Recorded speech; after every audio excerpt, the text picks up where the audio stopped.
Nanyi tena ikiwa ni sehemu ya utaratibu wetu wa kupeana taarifa kuhusu masuala muhimu yanayogusa ustawi, usalama na maendeleo ya taifa letu, hususan katika suala la kudhibiti na kupambana na dawa za kulevya.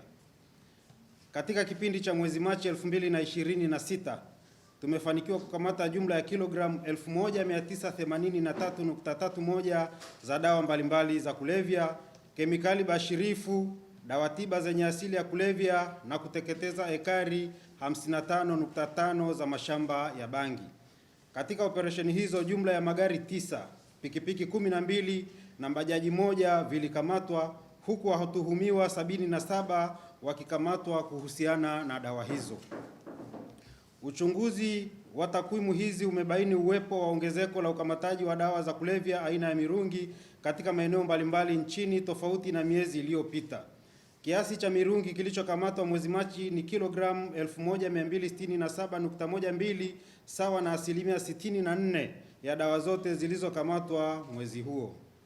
Hali hii inaonyesha mamlaka kujikita katika operesheni za dawa za kulevya za mashambani baada ya kufanikiwa kudhibiti mitandao ya dawa za kulevya za viwandani. Baadhi ya matukio ya ukamataji yaliyofanyika katika maeneo mbalimbali nchini ni kama ifuatavyo. Jijini Dar es Salaam, katika eneo la Tegeta Kibo, tulikamata kilogramu 101.2 za mirungi ikiwa ndani ya basi la abiria aina ya Yutong la kampuni ya Abudi lenye namba za usajili T 181 EMJ lililokuwa likifanya safari kati ya Mombasa, Kenya na Dar es Salaam, Tanzania. Mirungi hiyo ilikuwa imefichwa katika maeneo mbalimbali ya basi hilo ikiwemo ndani ya matundu ya mfumo wa hewa yani AC ili kukwepa kubainika. Watuhumiwa waliokamata katika tukio hilo ni Ramadhani Muhamedi mwenye umri wa miaka 32, dereva wa basi hilo na mkazi wa Tanga, Salma Sanga mwenye umri wa miaka 26, kondakta na mkazi wa Manzese jijini Dar es Salaam, Twahilu Saidi Athmani miaka 38, mkazi wa Tanga anayefanya kazi Mombasa, Kenya, Mohamed Omari Mikdadi miaka 37 na Ibrahim Mohamed 39 miaka, mfanyabiashara na mkazi wa Kariakoo jijini Dar es Salaam. Aidha, mkoani Pwani tulikamata mirungi yenye uzito wa kilogramu 419.09 ikiwa inasafirishwa kuelekea jijini Dar es Salaam. Mkoani Mwanza kwa kushirikiana na maafisa wa forodha tulikamata kilogramu 52 za mirungi katika kizuizi cha barabarani cha Magu pamoja na bandari ya Mwanza South iliyokuwa inasafirishwa kwa kutumia gari aina ya Fuso yenye namba za usajili T 296 APA. Dawa hizo zilikuwa zimefichwa katikati ya mizigo mingine ikiwemo mabelo ya nguo za mitumba. Katikati ya tukio hilo, Hassan Abdul Hassan mwenye umri wa miaka 37, mkazi wa Mahina Nyamagana, ambaye ni dereva wa gari hilo alikamatwa. Aidha, katika mtaa wa Nyaruhama, kata ya Usagara, wilaya ya Misungwi mkoani humo, tulikamata kilogramu 188.9 za mirungi zilizowahusisha watuhumiwa Crispin Shaw mwenye umri wa miaka 62 na mkewe Esther Pastori mwenye umri wa miaka 55. Dawa hizo zilibainika ndani ya nyumba na katika vyombo vya usafiri ambavyo ni gari aina ya Toyota Crown yenye namba za usajili T 742 EJL, Toyota Wish yenye namba za usajili T 854 DXB pamoja na bajaji yenye namba za usajili MC 261 EZV. Mkoani Tanga tulikamata kilogramu 32.95 za mirungi ikiwa imefichwa ndani ya mfuko na kuchanganywa na maembe. Katika tukio hilo, Seifu Hassan Omari mwenye umri wa miaka 38 maarufu kwa jina la Haniwao, mkazi wa mtaa wa Taifa barabara ya 13, ambaye pia ni mjumbe wa serikali ya mitaa alikamatwa. Katika operesheni nyingine zilizofanyika mkoani humo, jumla ya kilogramu 164.01 za mirungi zilikamatwa katika matukio tofauti. Vile vile, mkoani Arusha katika kijiji cha Engikareti, wilaya ya Longido, tulikamata kilogramu 106.25 za mirungi ikiwa inasafirishwa kwa kutumia gari aina ya Toyota Wish yenye namba za usajili T 889 DPG.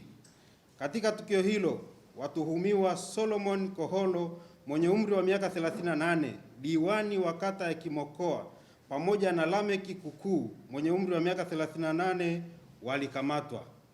Katika mahojiano ya watuhumiwa hao waliokamatwa Tanga na mkoani Arusha, ilibainika kwamba wasafirishaji wa dawa za kulevya wameamua kutumia viongozi hao ili kuweza kusafirisha dawa hizo kirahisi wasiweze kukamatwa.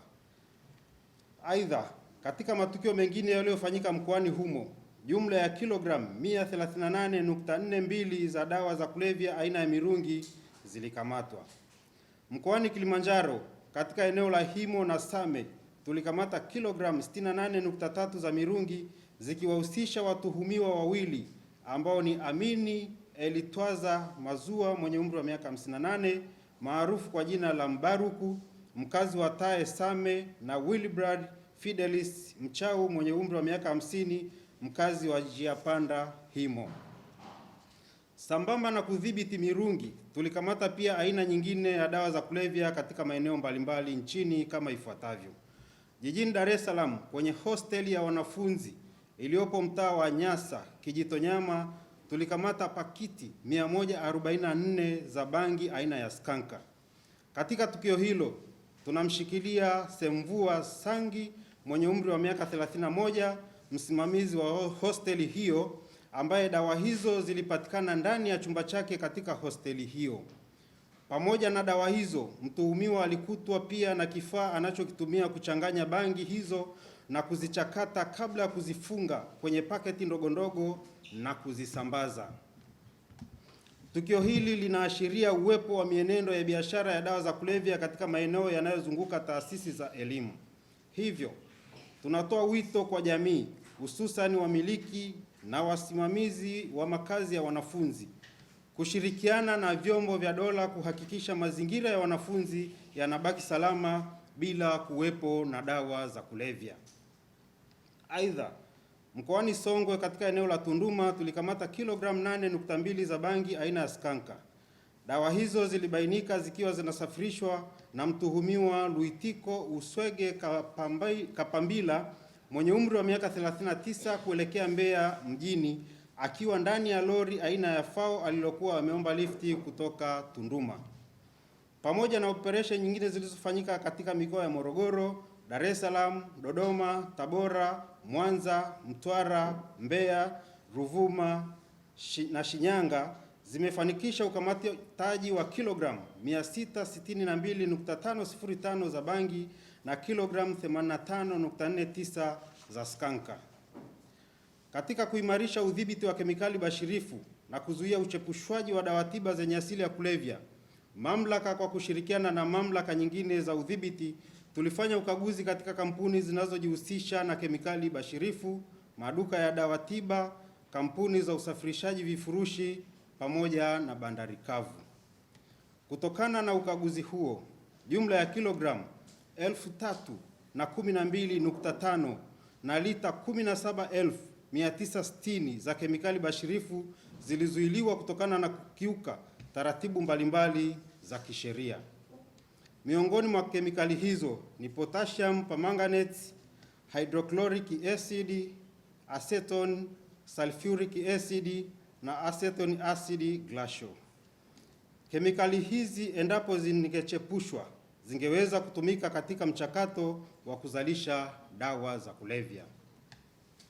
Aidha, kupitia ukaguzi huo, vidonge 286 vya dawa tiba zenye asili ya kulevya vilikamatwa. Dawa hizo ni alprazolam, midazolam, clonazepam, fentanyl, zolpidem, codeine na dihydrocodeine, pamoja na dawa za sindano chupa 1001 za ketamine na tramadol. Kitaalamu, dawa hizi zinajumuisha makundi ya benzodiazepine, dawa za kutuliza na kusababisha usingizi, pamoja na dawa zenye asili ya afyuni ambazo hutumika kutibu maumivu. Endapo matumizi ya dawa hizi hayatadhibitiwa ipasavyo, zinaweza kusababisha uraibu na utegemezi kwa mtumiaji sawa na dawa za kulevya. Kwa ujumla, operesheni za mwezi Machi 2026 zimeakisi dhamira thabiti ya serikali katika kukabiliana na tatizo la dawa za kulevya nchini. Pamoja na dhamira hiyo, mwenendo wa ukamataji unaonesha uwepo wa mitandao mipya ya usafirishaji wa dawa za kulevya, hususan mirungi, pamoja na kubadilishwa kwa mbinu za usafirishaji ili kukwepa kubainika. Hata hivyo, tumeendelea kubaini mbinu hizo na kuwakamata wahusika wote wanaojihusisha na dawa za kulevya. Kwa kuzingatia hilo, tutaendelea kushirikiana na vyombo vya ulinzi na usalama, taasisi nyingine za kudhibiti wadau na wananchi kwa ujumla ili kudhibiti mianya yote inayoweza kutumika na wahalifu wa dawa za kulevya.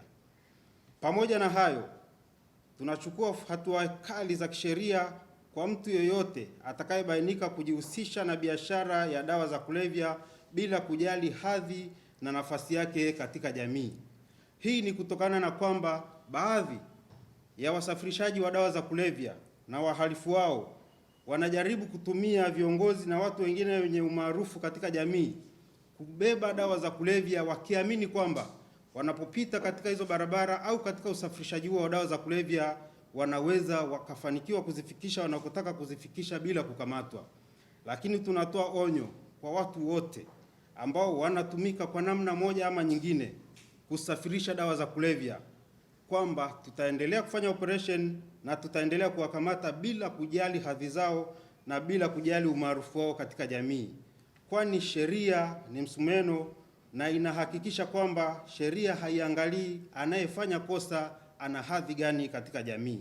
Hivyo mamlaka ya kudhibiti na kupambana na dawa za kulevya itaendelea kufanya operation zote za mashambani, vijijini, kwenye maji pamoja na kwenye mipaka ili kuhakikisha kwamba dawa za kulevya nchini Tanzania zinaendelea kuisha kama ilivyofanikiwa katika dawa za viwandani.